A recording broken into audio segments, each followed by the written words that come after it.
Stop messing around, stop fooling around, stop delaying, stop procrastinating. Get up, get out, get it done. Everything is possible, nothing is a problem, and anything can be overcome. I just get my ass up out of bed, I get my shit together, and I get out and I start the fight.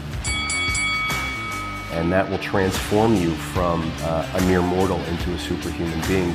I've never, ever, ever met anybody who told me that they got rich watching their IRA or their 401k.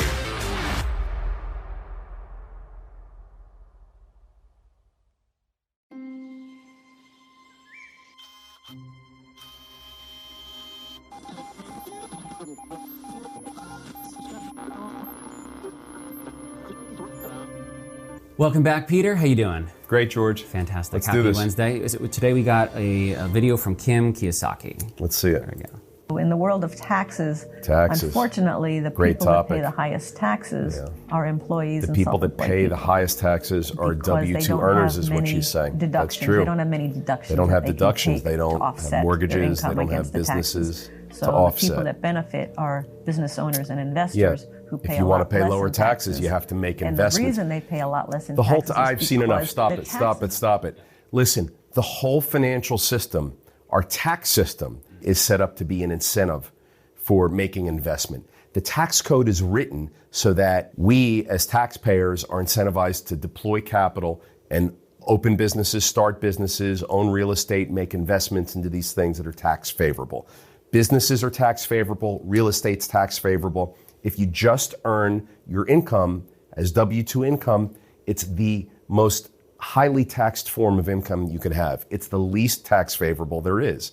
Most people in our country and in our world fall into this category. So the first thing you want to do if you want to be on a different path with the money that you're making, whatever the amount is allocate more that you're earning as W-2 income and start investing it. And then one day, if you keep it up long enough and you're diligent enough about it, you're going to have enough investment income to match or hopefully dwarf your W-2 income. That's what you want. But if you earn all your money as W-2 money, salary, it's the toughest way to get wealthy and get ahead because it's the most highly taxed. So you have to find ways to invest. Invest in businesses, invest in real estate, invest. And start today. Don't start tomorrow. Don't start next week. Don't start next year. There's lots of ways to get started with investing. We've talked about a lot of them right here.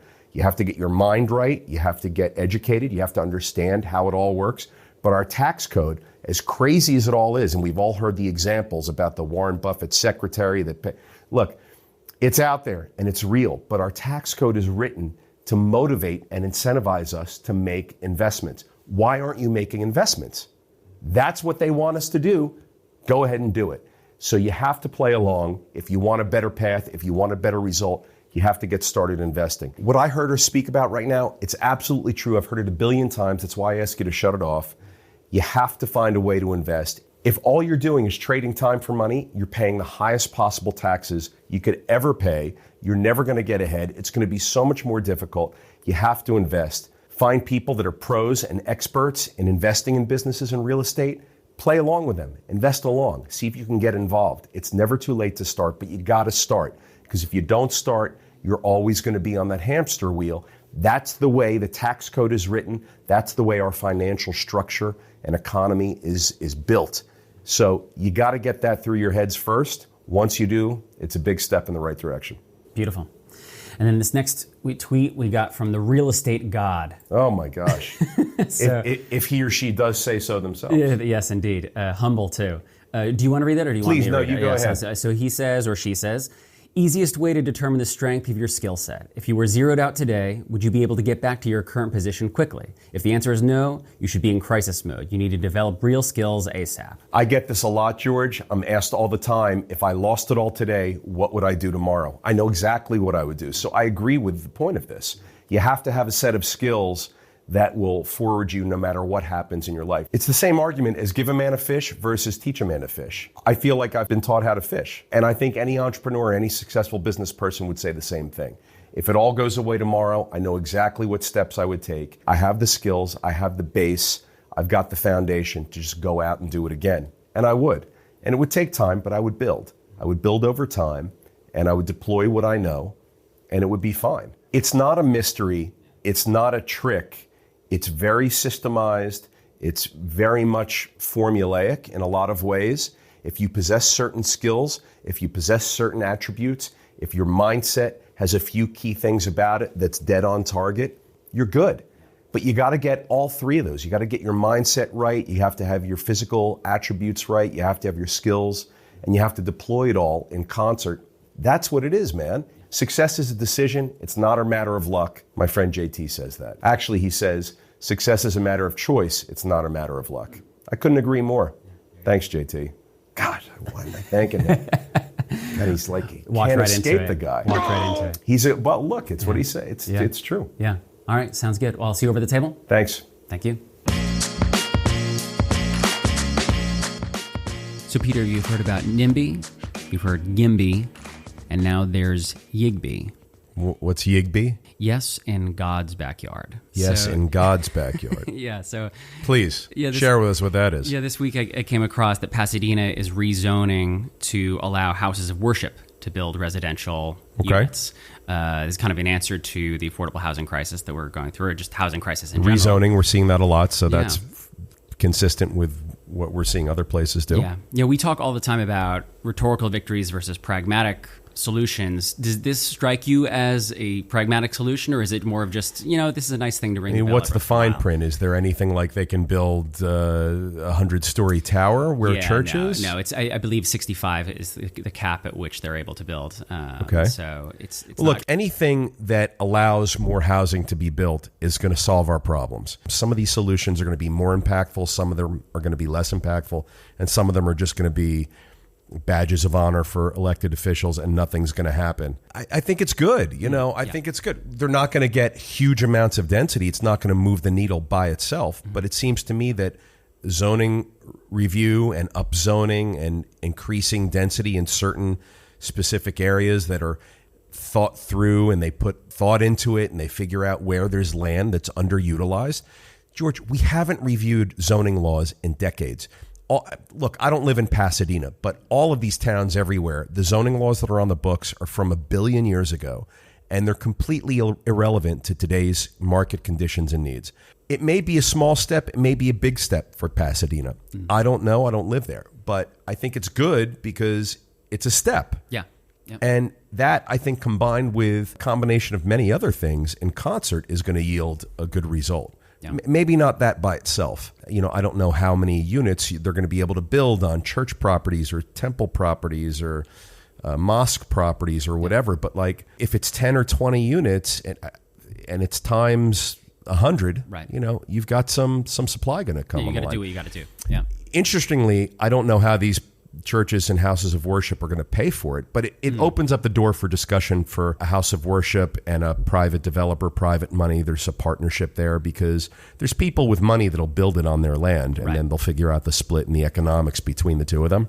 Yeah, I think what I read is that this started kind of in 2020 when churches weren't able to have people come and collect money. And so it was their kind of pivot to try and raise some funds. Yeah, so it's kind of, that'll be interesting to see. Well, if they have the zoning, the developers and entrepreneurs and builders will come, and their phones will start ringing, and they'll say, hey, Pastor Robinson, I'd love to come talk to you about building some housing on your property. They'll have that meeting with a bunch of people, and it'll be a free market discussion, and they'll choose the highest and best, and they'll get some housing built. Yeah. I think it's good. No, totally. Hurricane Ian just passed through, really devastating to Florida. It was. One of the costliest storms in U.S. history, at least that's what we're told. I want to know, what are common misconceptions? Because we talk about insurance, and you hear about insurance after these kinds of incidences and storms. What are common misconceptions about real estate insurance? How do you find the right insurance for you? And what does that future of real estate insurance look like? That's a good question. In light of this. So I think, I'm listening to you ask, the first thing that comes to my mind, a common misconception in real estate is that, I'm insured. I'm okay. Right. Insurance is a necessity. We have to be insured. But remember, there's deductibles, there's exclusions, there's limits, right? Your policy has different features. No two policies are the same. You could have a policy that allows you to rebuild your house completely with only paying a small deductible. I might have a policy that only allows me to build half of the house that was there, and I have to come out of pocket if I want to build the rest and restore to what was there pre-existing. Right. You never know. You have to look at your policies. You have to shop around and get the best policies. And the insurance industry is completely changing underneath our feet right now. A lot of these smaller insurance agencies are going out of business, so there's less supply of insurance products on the market. So prices are going up, and they're pulling back coverages, and they're reducing limits. You really need a professional to help steer you through the waters. But people feel that like, oh, I'm insured. Right. But are you? Let's look at the policy. Is it a $5,000 deductible or a $25,000 deductible? Oh, and you know what else? With flood coverage, since we're talking about Hurricane Ian, with flood coverage, like 99% of these flood policies don't insure your basement level or your first floor. Wow. They will insure your second and third floor if you have a 3-story house. Or if you have a basement with a 2-story structure above it, your basement's gone. You have to come out of pocket for that. There's some policies that are better than others, and they cost more. Yeah, I think I heard that many buildings in Florida had hurricane insurance, but didn't have flood insurance, and so it wasn't covered. And so, yeah, that's devastating. Look, people think, oh, I'm covered, no problem. But then when it comes time to make a claim for your house that just got washed away into the ocean, the insurance company is only writing you a check for half the house. Right. Because your basement's not covered, because your first floor's not covered. It was flood damage. They're going to say it was flood, not wind. Usually if it's a fire or if it's wind, you can have more coverage than if it's flood. No one wants to insure properly or adequately for flood. Yeah. But it costs money, and people think, oh, I got a good deal on a policy. But you got to look, man, it's not just about the premium. Insurance is about so much more than the premium. Insurance is about your limits, your coverages, your deductibles, your exclusions. I mean, what good is a policy where you pay a low price and everything's excluded? Right. Yeah. You know what else they exclude? Driving rain. Driving rain is different than rain, right? Rain is like falls vertically. Driving rain gets driven into the structure horizontally from really intense winds. Wow, and that's assessed differently. Yeah, they've got different exclusions and limits for driving rain. Wow. You know, people don't understand that. Yeah. So I think there's a lot of misconceptions about insurance, and you could get really hosed if you're not on top of it all. And rather than shop for coverage just for price, you know, you need to really look at all of those things: price, premium, coverages, limits, exclusions. I mean, all of that stuff marinates together to give you a great or a crappy insurance policy. In keeping with the rezoning theme, Charlottesville, Virginia, is currently doing massive rezoning. Why is it a theme? Why do you say that? Well, we just talked about the rezoning in Pasadena, and I think we've talked about rezoning, I think, at least we talk once about a it a week lot for the last 3 weeks. It's coming at up a least. lot. No, absolutely. Which is good. Yeah. California, I think, was at the forefront of it. Finally! California. Yeah. But they started it with upzoning in the ADUs, and I think other towns and states are catching on. So anyway, I digress. Yeah. Your question. No, it's okay. So I do have a question kind of about the political ramifications of this, but you thought it was interesting. We were talking a little bit off camera about the set aside with Charlottesville. There was a certain amount of set aside. Did we want to talk I wasn't about that aware at of the all? Charlottesville rezoning effort. Yeah. You educated me on it, and I learned from you that Charlottesville is revamping all of their zoning. Pieces include inclusionary zoning. So they're requiring new development to set aside units for affordable housing. Yeah. But here's what I liked about it. The set aside was 10%. Right. And the percentage of AMI was 60%, not 80%. Why is this important? A lot of these towns have inclusionary zoning that calls for set-asides that are too high. What's too high? 20%, 22%, 25%. It's never going to happen. In fact, we've said here right on the show that the sweet spot for the economics of construction and building housing is anywhere from 8 to 12%. Charlottesville is at 10%. So, George, if someone wants to build 100 units of market rate housing, they're going to get 10 units of affordable and they'll get 90 of market rate. There's your 100 units. And that's how it gets done. 10 units, you can do it. But these towns that are requiring 20% or 25% of the units be set aside as affordable, nothing's getting built. Nothing will get built. Developers just simply can't do it. The economics of taking risk, of borrowing money, of hiring contractors and managing through a project and creating new housing from raw land, from where there was none before, it can't afford 20 or 25% set aside. But these local governments and politicians say, oh yeah, we're champions for the little guy. We really are working for you. Vote for us. We got 20, 25% set asides. Okay, nothing's getting built. I challenge you, show me a town that's got 20 or 25% set-asides, and show me the amount of new affordable housing units that have gotten built with 20 or 25%. I know one. Yeah. I'm being cute because I actually knew one. So the town of Newton, Massachusetts. Okay. I'm friends with someone who sits on the council. We had a talk about housing policy and affordable housing just this past weekend.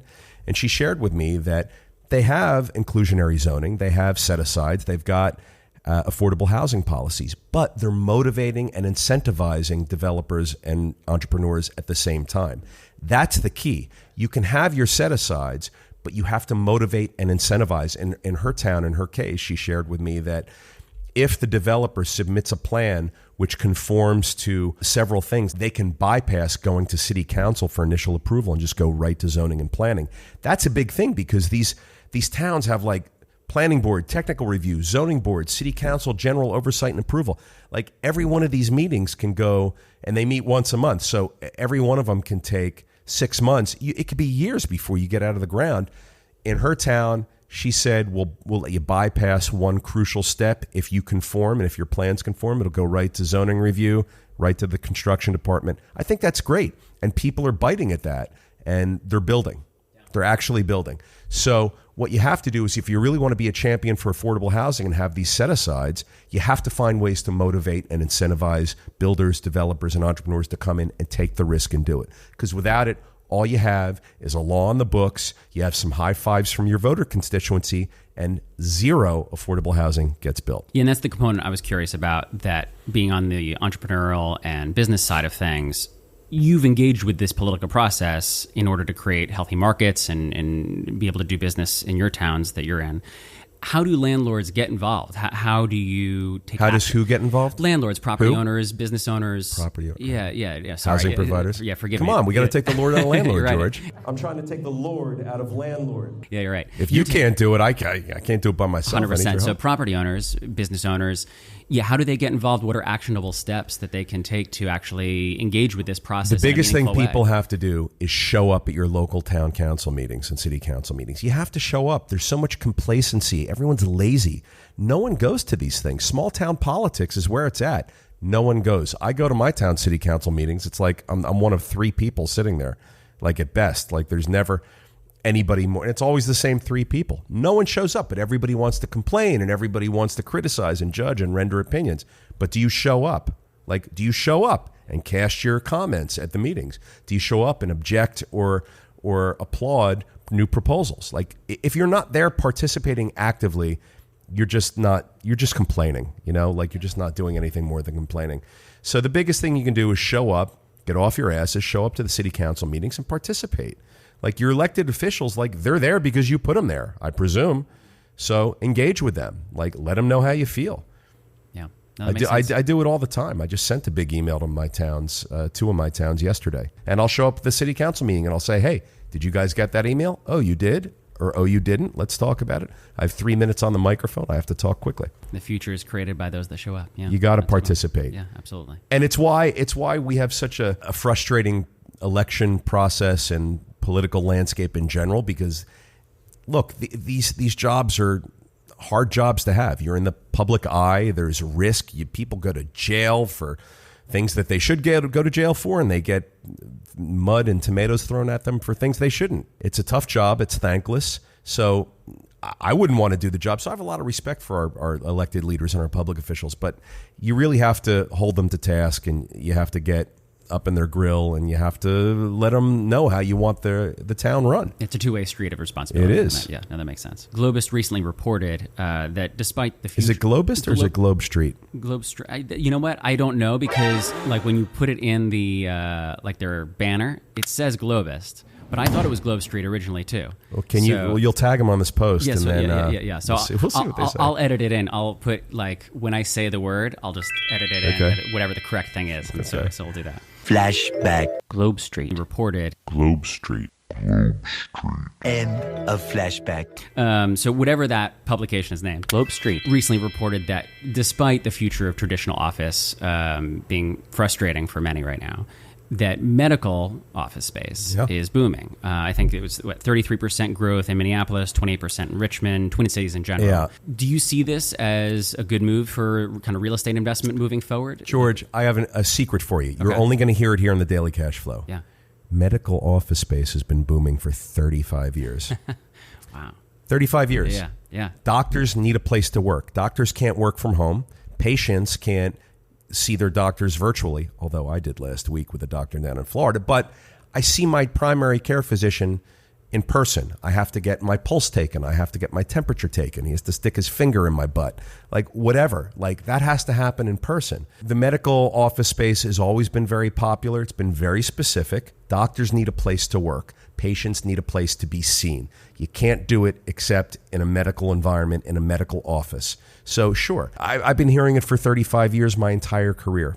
I've never gotten into medical office space. I was going to say, is that a harder space to get into? Well, I think you got to buy a building and build out space, or you have to make your property have the features that the doctors and the medical providers want and need. Yeah, I would imagine there's a very specific kind of like rubric that people are looking for that. Yeah. Well, they need lots. I mean, off the top of my head, they need lots of rooms, a reception area. They need whatever the square footage is, depending on how big the practice is. They need lots of parking. They're always located in hospital centers. So you've got a hospital and you'll see the 3-mile radius around the hospital is all medical support. Los Angeles recently extended the eviction ban to February. Oh, my favorite topic.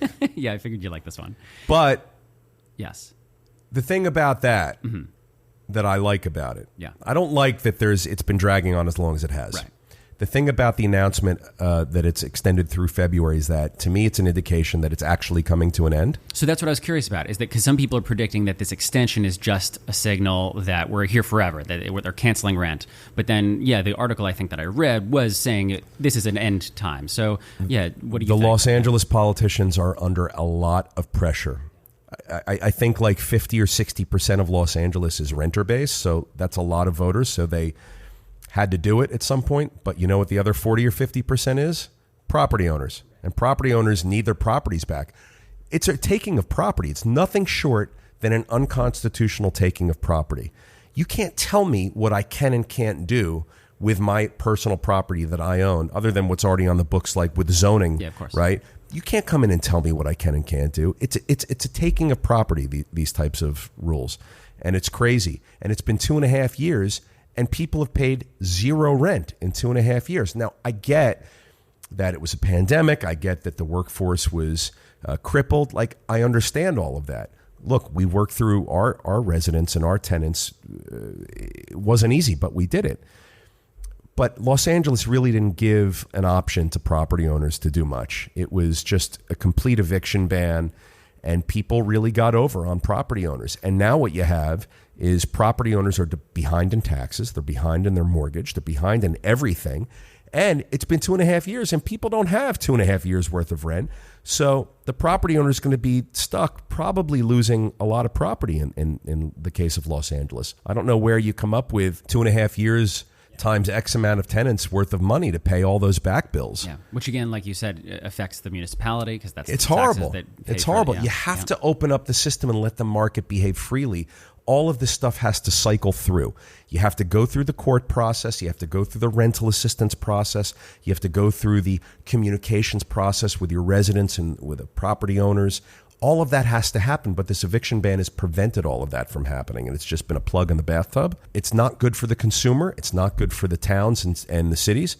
It's not good for the property owners, but the property owners alone, singularly, have to foot the bill for it. It's unfair. Look, if the cities want to collect money as a tax or something from 100% of the population and create and vote on a budget and funnel that money towards renter assistance, then lobby, do that, do your political process and go through your motions and do your job as a politician and do that. But to say one person individually or one category of person is responsible for footing the bill for this, it's unconstitutional. It's a taking of property, and it's wrong. So I'm glad to see it hopefully come to an end. And I really feel for people, that both the renters who have had a tough time, but I also feel for the property owners that have collected $0, and people have gotten over on them, and they're going to have a reckoning. There's going to be a lot of bankruptcies and foreclosures in Los Angeles, if there isn't already. So you do see this as an act of good faith, that it's a deadline. You have to end it at some point. George, the eviction ban was put into place to deal with a COVID-specific issue. There's COVID. We can't work. We can't leave our house. We can't earn money. So we're going to stay in our house. We need assistance. They put an eviction ban in place. That's not the case anymore. Sure, there's housing inequities. Sure, there's income inequality. Sure, it's a crazy world out there, and there's all sorts of problems and things that people suffer from. I fully am understanding of that. But right now in Los Angeles, to not pay rent, COVID is not the reason why. So they put the eviction ban in place to deal with a COVID problem. COVID's now gone. People can go to work. They can return to work. They can earn money. You got to lift the eviction ban, and you have to let the free market open up and be, once again, a free market. Because right now, all you have is a plug in the bathtub. It's a problem. It helps one group of people. It doesn't help a whole other group of people. And the property owners singularly alone have to foot the bill. Why should the property owner have to pay for it? Make the society and community as a whole pay for it. Like, that's what we do with school taxes and roads and like parks and municipal buildings. Like, everybody pays for it collectively. And if you raise taxes on everybody and it pisses them off, they'll vote you out. But what they've done in Los Angeles is they've not raised taxes or collected money from the community at large, and they've only penalized the property owners. Well, it's completely unconstitutional. And making the decision unilaterally, I think, is particularly 100% dangerous. You can't do it, and there's going to be, the pendulum's going to swing back the other way, and these people are going to pay the price. You're going to see. Your work with organizations like Dream Foundation and Greenwood House speak to an ongoing process of using financial success to support causes that you believe in. Out of the billions of charities and hardships that are going on in the world, how do you decide where to allocate, those funds? How do you decide how to be philanthropic? How does that affect your business? So I love the question. First of all, you don't have to have financial success to be involved with a cause or a charity. That's the first thing. I mean, these places, they're all really worthy, and they need lots of things. Money's one of them. It's a big one, obviously. They need relational capital. They need human resources. They need volunteers. They need supplies donated in kind. There's a whole economic system for how these non-for-profits, these charities work. Yeah. Sure, they need donations. They need money. They need big checks to be written. But it's only one part of the puzzle. Mm-hmm. So that's the first thing. So I just want to clarify that, because I don't want it to make it sound like, because there's money and I'm choosing to deploy money. I choose to deploy not only my money, but a lot of my time and a lot of other resources that I have available to me. So that's the first thing. So it's important for me to be connected to my community. So I get involved with local charities as well as regional and national charities. You mentioned Greenwood House and you mentioned Dream Foundation. So Dream Foundation's a national organization. Yeah. And Greenwood House is local to me in New Jersey. Yeah. It's an old age home. It's a wonderful facility, best in class, state of the art. It's an unbelievable place. And it really resonates with me. Here's why. My grandfather was one of the people that helped found it and start it a billion years ago. My father and my mother became very involved in their lifetime. And my brothers and I, as a result, have always been involved. And now my nephews and nieces are involved. So there's a connection to family, which is very important to me. Family is very important, the local community and the tie-in to family there. So it's a great place on its own, but it has a lot of history and sentimental value with me. And if you go there and visit, you see wonderful things. You see beautiful people doing things for beautiful people. It makes you feel good in a world where it's getting harder and harder to find things that make you feel good. Yeah. So I do it because they need it. I do it because I need it. And the community needs it. Look, it's a good question to ask how I choose these places. The economics of them is a big one. Yeah. A lot of these non-for-profits and charities run at very high expense margins, and a lot of them run at lower expense margins.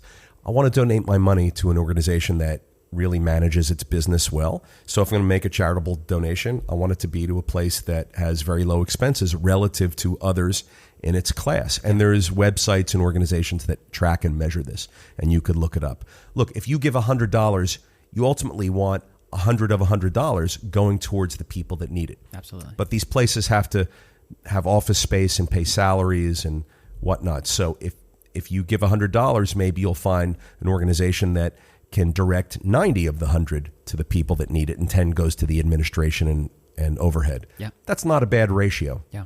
But what you want to avoid is giving $100 and $50 of the 100 go to directly the people that need it and 50 go to the overhead and admin. That's not a great ratio. So I look for the ratio of expenses. I look for community involvement. I look for how it makes me feel. And I want to make an impact like everyone out there. So I want to look for these things that can impact a lot of people. Yeah. And it's important stuff. All of these charitable organizations need money. It's important to give. It's important to be involved. And if you can't give money, give your time. If you can't give your time, donate other things. Help them organize events. Donate space that's unused that you have in a building so that they can run an event there. I mean, there's all sorts of things you can do, but be helpful, be engaged, and be involved. You'll get a lot out of it. Obviously, the organization and its constituency will get a lot out of it. But I look for those types of things, and I wish everybody would as well. Yeah. You just mentioned donating time, and you've written, what truly matters in the end is not how much money we've earned or how many accolades we've gained. What matters is how well we spent the time given to us. It's true. I feel that way. Yeah. So that quote made me think, what are specific things you've spent substantial time on this year so far? This year? Yeah, that you can look back on and be like really proud of that. Do you want to know why I'm smiling right now? Absolutely.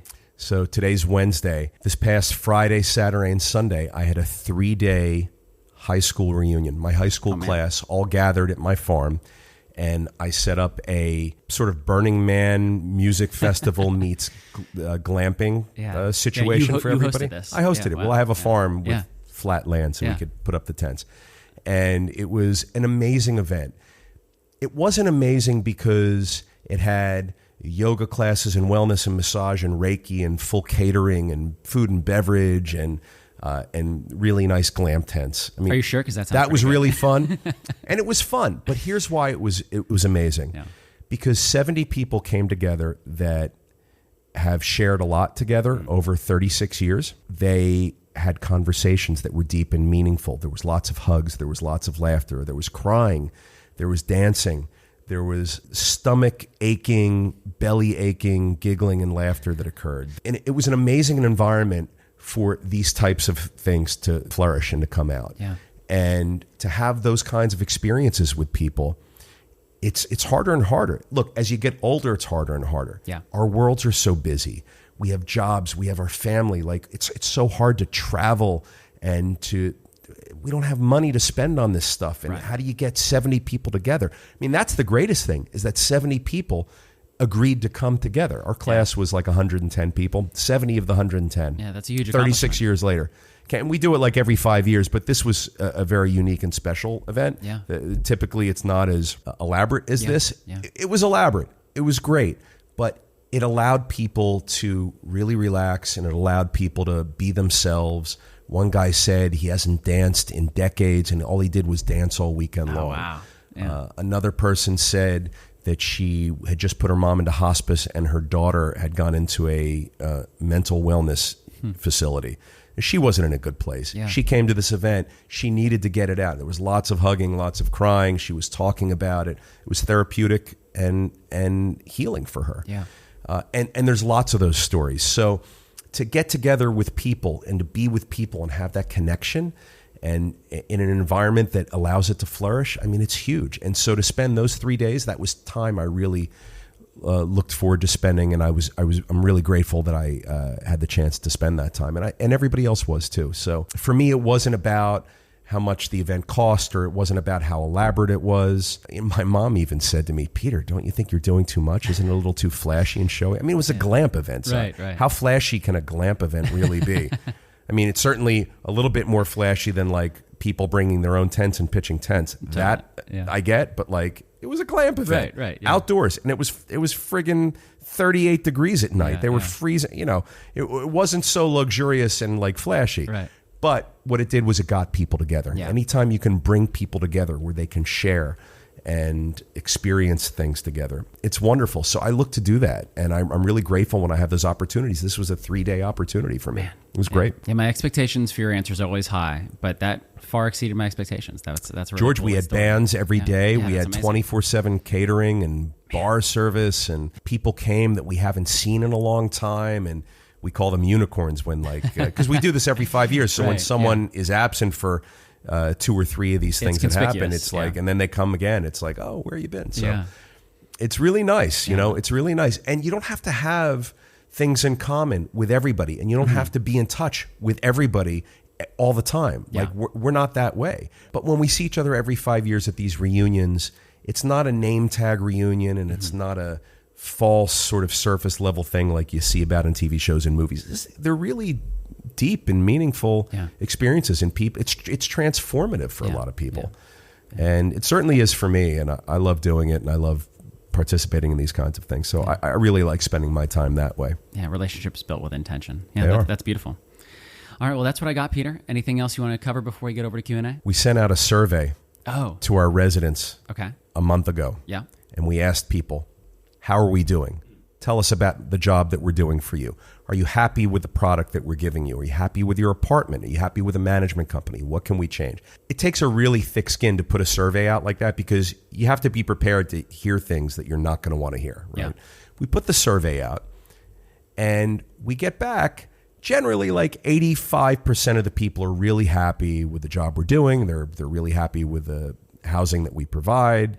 No further changes needed, and thanks for asking. 15% of the people, of the remaining 50%, half of them didn't like us, and the other half were sort of benign and neutral, and they said, it doesn't matter, it's fine. Like, they didn't really comment. Overwhelmingly, the one thing that came back survey-wide, portfolio-wide from all the residents was, can you do anything more with parking? Like, you have a parking lot, but like people are always in my space. And can you do assigned spaces? And maybe can you do a VIP thing? Like, I'll pay for it, but like, can you designate a space just for me? Overwhelmingly, that was the response we get. So we had a meeting. The office decided to do it. So we did a test with one building. We sent out an email. Listen, according to the overwhelming response that we got, we're really happy to announce that we're offering VIP parking. There's 60 spaces in the lot. We're going to take 10 of the spaces. We're going to designate them as VIP. It costs whatever a month to do it. I think we said $200 a month to do it. Yeah. And you don't have to opt in. You can just choose to continue to park in the spaces. And it's first come, first serve right now anyway. It'll just continue to be first come, first serve. Yeah. So no skin off your back. And we'll take 10 spaces. And if people want to do them, let us know. We heard your messages loud and clear in the survey. So here it is. Yeah.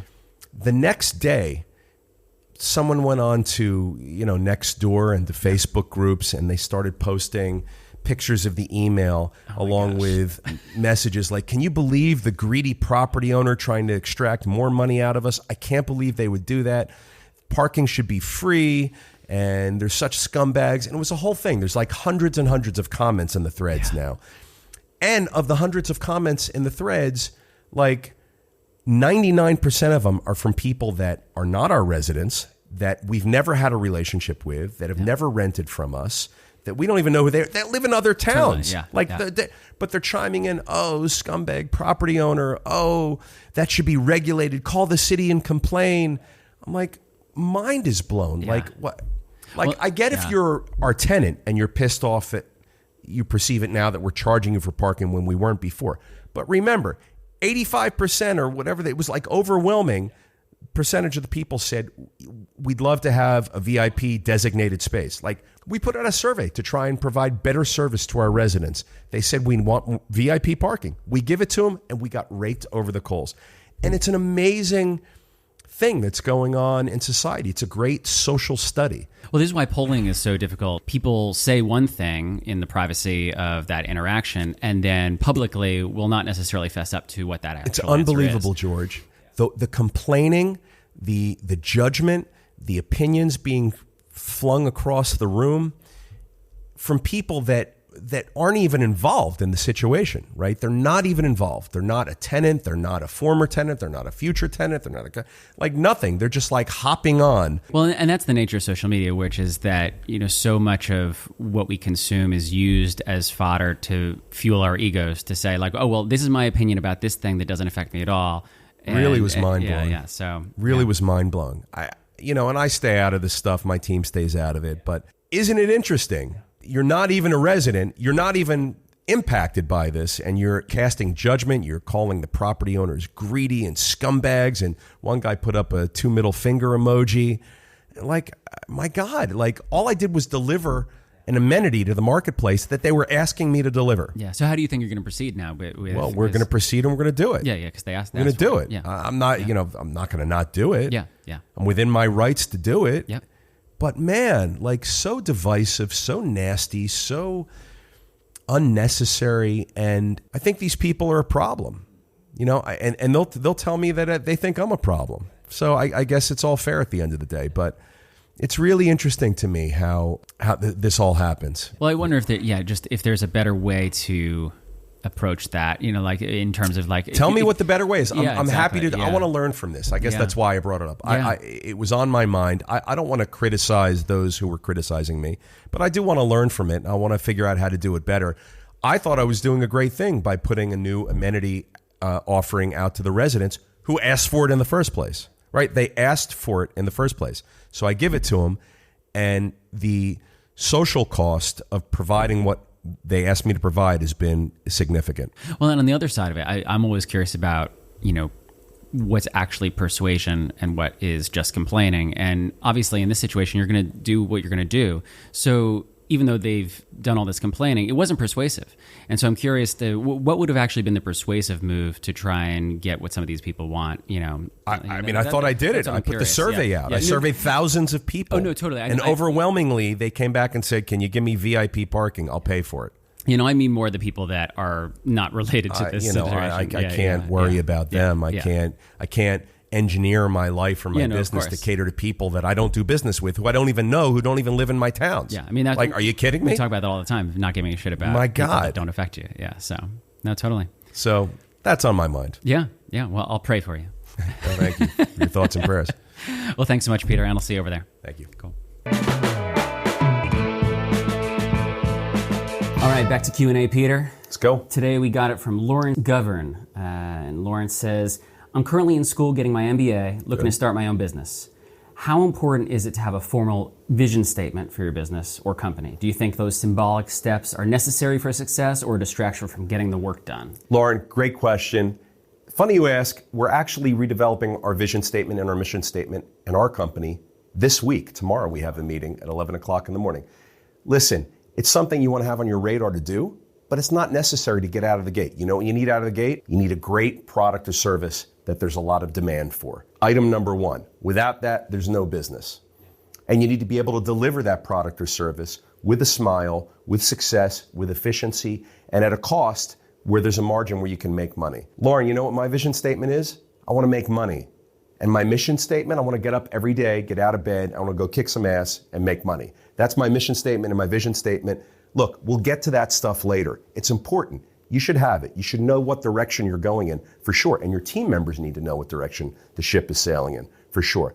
But Lauren, above all, you need a great product or service that sells, that there's a lot of demand for, that once you sell it, you're selling it at a margin above your cost where you can earn a profit. That's the most important thing. Any day of the week, I don't care what product or service you're selling, you'll get to the mission statement and vision statement at 3 a.m. when you can't sleep and you're up at night. Do it then. But for first thing in the morning until you go to bed, you got to get to work and you got to deliver a product or service that sells. All right. Get to work, guys. Thanks so much, Peter, and I'll see you next time. Thanks.